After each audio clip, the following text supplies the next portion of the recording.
প্রিয় দেশবাসী, আজ বাংলাদেশ একটি গভীর সংকটময় মুহূর্তের মধ্য দিয়ে যাচ্ছে।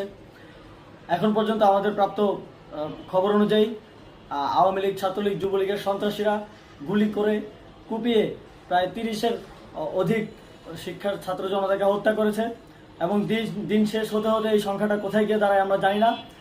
এরই প্রেক্ষিতে আমরা একটি সিদ্ধান্ত নিয়েছি। আমাদের একটি জরুরি সিদ্ধান্ত মোতাবেক আমাদের যে 6 তারিখের যেই লং মার্চ টু ঢাকা কর্মসূচি ছিল সেটাকে আমরা একদিন এগিয়ে নিয়ে এসেছি।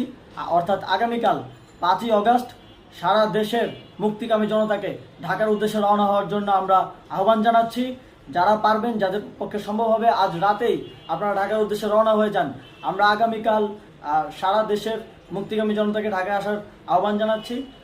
বিশেষ করে ঢাকার আশেপাশে যে জেলাগুলো আছে, আপনারা দায়িত্ব নিয়ে মসজিদের মাইকে ঘোষণা দিয়ে যাদেরকে পাবেন সবাইকে